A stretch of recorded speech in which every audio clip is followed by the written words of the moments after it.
Fini l'évaluation de première séquence, fini l'évaluation de deuxième séquence, fini le premier trimestre. Nous sommes de plein pied au mois de décembre. Qui dit mois de décembre annonce les célébrations de fêtes de fin d'année. Et pour mieux parler de ces fêtes de fin d'année et de la prudence qui va avec, nous avons eu aujourd'hui l'occasion d'inviter un psychologue qui va partager de l'utile à l'agréable à travers ce programme. Clin d'œil à l'invité, la première livraison du mois de décembre. Le programme, c'est sur Apocom Média, Apocom l'INSES Communication, nos deux plateformes de communication sur lesquelles vous pouvez nous recevoir.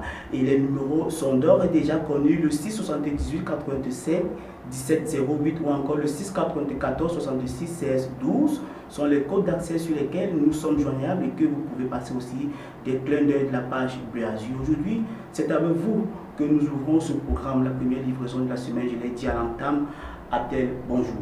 Bonjour Rodolphe et bonjour à vos nombreux spectateurs. Merci et valeureusement merci d'avoir accepté aussi notre rendez-vous. On parle ici en termes des abonnés sur notre page Apocom Média, Apocom l'INSES Communication déjà. Voilà, parce que nous sommes une télévision du numérique, la croissance des médias. Et du coup, nous avons pensé qu'avec vous, qui êtes enseignant, vous allez nous édifier sur le thème qui porte pour ou contre le couvre-feu chez les adolescents pendant les fêtes de fin d'année, pour ou contre le couvre-feu chez les adolescents pendant les fêtes de fin d'année. Nous sommes au mois de décembre et les tout petits, les adolescents et aussi pourquoi pas ceux de l'enseignement secondaire rejoindront les congés qu'on baptisera congés de Noël. Déjà, vous êtes un enseignant, on l'a dit en entame, vous êtes aussi parallèlement étudiant-chercheur inscrit à l'Université de Douala, à la faculté des lettres et sciences humaines, spécialement dans le département de psychologie, et vous êtes beaucoup plus dans les questions, encore les questions de spécialisation qui concernent la psychoclinique, je crois que c'est ça. La psychologie clinique. Voilà, la psychologie clinique, mais ici la psychologie clinique et aussi la psychopathologie. C'est bien ça. Voilà, j'ai eu la psychopathologie. Voilà, et c'est quoi il y a la psychoclinique? Et la psychologie clinique est l'étude approfondie des cas individuels. Oui. Et parallèlement, quand on parle de psychopathologie, et on fait allusion à l'étude des troubles mentaux, parce que dans le domaine de la santé, nous avons la santé physique et la santé psychologique. Oui. Et dans la santé psychologique, il y a des troubles. Donc déjà qu'il y a dysfonctionnement, on peut avoir des troubles psychopathologiques et c'est la psychopathologie qui s'intéresse à cela. La psychologie clinique s'intéresse également aux psychopathologies, c'est-à-dire aux troubles mentaux, mais elle s'intéresse beaucoup plus aux questions de santé. Bien sûr, quand on parle de santé, on ne se limite pas aux maladies, mais on parle également du bien-être. D'accord. Merci de nous avoir rendu un peu plus d'éclaircie parce que c'est un programme en même temps de divertissement, mais en même temps aussi c'est un programme de formation et d'information en passant par là.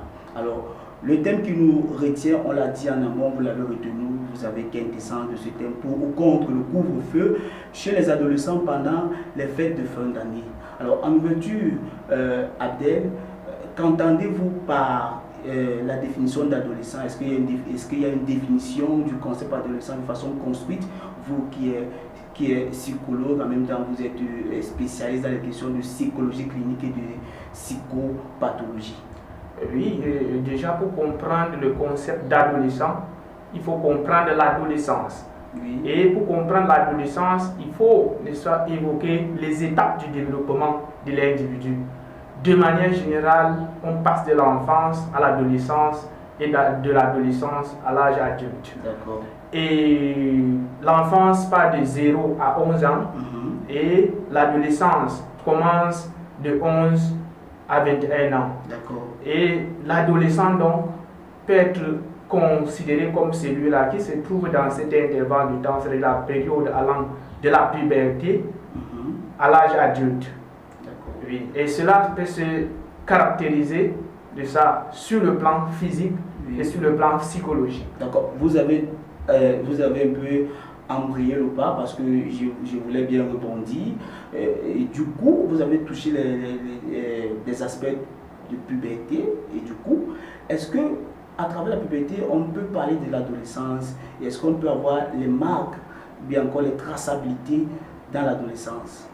Oui, l'adolescence commence de la puberté, c'est-à-dire la puberté marque le début de l'adolescence. L'adolescence, c'est une phase donc, qui va, comme je vous ai dit tout à l'heure, de 11 ans à 21 ans.